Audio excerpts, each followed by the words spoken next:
വേലൂർമഗ്ന ഇരുമ്പുപാലം കോളനിക്കടുത്ത് എത്തിയിരിക്കുന്നു. പ്രദേശവാസികൾക്ക് ജാഗ്രതാ നിർദ്ദേശമുണ്ട്. ആനയെ മയക്കുവെടി വയ്ക്കാനായി ട്രാക്കിംഗ് ടീമും ഡോക്ടർ അരുൺ സക്കരയുടെ നേതൃത്വത്തിലുള്ള മയക്കുവെടി സംഘവും വനത്തിനുള്ളിൽ കയറിയിട്ടുണ്ട്. ദീപക് മലയമ്മ വിവരങ്ങളുമായി. ദീപക്, ഇപ്പോൾ ഇവിടെ നിന്നുള്ള സംഘം അതോടൊപ്പം തന്നെ കർണാടകയിൽ നിന്നുള്ള സംഘം ഒരുമിച്ചാണോ ഈ ദൗത്യം?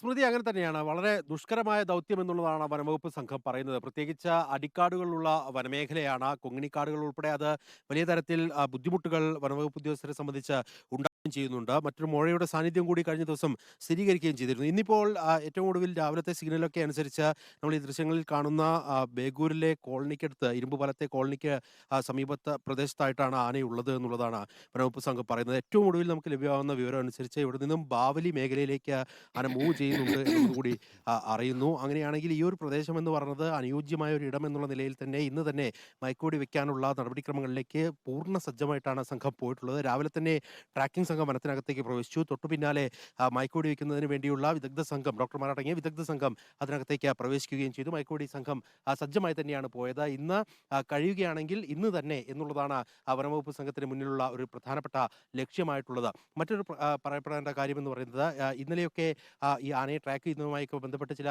പ്രതിസന്ധികൾ ഉണ്ടായിരുന്നു. പക്ഷേ ഇന്നത് പൂർണ്ണമായും മാറിയിട്ടുണ്ട്. ഇനി ഈ ബാവലി മേഖലയിലേക്ക് കൂടുതൽ കടന്നു പോവുകയാണെങ്കിൽ അത് വീണ്ടും ഡീപ് ഫോറസ്റ്റ് സ്വഭാവമുള്ള മേഖലയാണ്. അവിടേക്ക് പോയാൽ കഴിഞ്ഞ ദിവസങ്ങളിലേക്ക് ഉണ്ടായിരുന്നത് പോലെ തന്നെ ട്രാക്ക് ചെയ്യുന്നതിലും സിഗ്നലുകൾ ലഭിക്കുന്നതിലുമൊക്കെ തടസ്സങ്ങൾ ഉണ്ടാകും. അതുകൊണ്ട് ഇന്ന് തന്നെ ആ നടപടിക്രമങ്ങൾ പൂർത്തിയാക്കാം എന്നുള്ള പ്രതീക്ഷ വനംവകുപ്പ് സംഘം വെച്ച് പുലർത്തുകയും ചെയ്യുന്നുണ്ട് എന്നുള്ളതാണ്. എന്തായാലും അല്പസമയം കഴിയുന്നതോടുകൂടി തന്നെ എന്താണ് ഇന്നത്തെ ഈ ഒരു തെരച്ചിലിൻ്റെ ഒപ്പം തന്നെ കൃത്യമായി ലൊക്കേറ്റ് ചെയ്യുന്നതിൻ്റെയൊക്കെ ഒരു വിവരങ്ങൾ എന്നുള്ളത് സംബന്ധിച്ച ഒരു വ്യക്തത നമുക്ക് നൽകാൻ കഴിയും. പ്രതിഷേധ സ്വരങ്ങൾ പല മേഖലകളിൽ നിന്ന് ഉയരുന്നുണ്ട്. ഇന്നലെ പോളിന്റെ മരണവും കൂടി സംബന്ധിച്ചതിന് പിന്നാലെ ഏതാണ്ട് ഒരാഴ്ച പിന്നിടുന്ന ദൗത്യം അത് എത്രയും പെട്ടെന്ന് അവസാനിപ്പിക്കണമെന്ന് ജനപ്രതിനിധികൾ ഉൾപ്പെടെ ആവശ്യപ്പെടുന്ന സാഹചര്യം ഉണ്ടായിട്ടുണ്ട്. അങ്ങനെ എല്ലാ അർത്ഥത്തിലും വനംവകുപ്പ് സംഘത്തെ സംബന്ധിച്ച വലിയ തരത്തിലുള്ള ഒരു പ്രഷർ അവർക്ക് മുകളിലുണ്ട്. കർണാടക വനംവകുപ്പ് സംഘവും കൂടി എത്തിയത് കൊണ്ട് തന്നെ ഒരു വലിയ ടീമായി ഇത് മാറിയിട്ടുണ്ട്. ആ ടീമിന്റെ പൂർണ്ണ തോതിലുള്ള പ്രവർത്തനം എന്നുള്ള നിലയിൽ തന്നെയായിരിക്കും ഇന്നത്തെ പ്രകടനം ഉണ്ടാവുക. എന്തായാലും അല്പം കഴിയുന്നതോടുകൂടി തന്നെ ഞാൻ നേരത്തെ സൂചിപ്പിച്ചതുപോലെ ഇന്ന് ഓക്കെ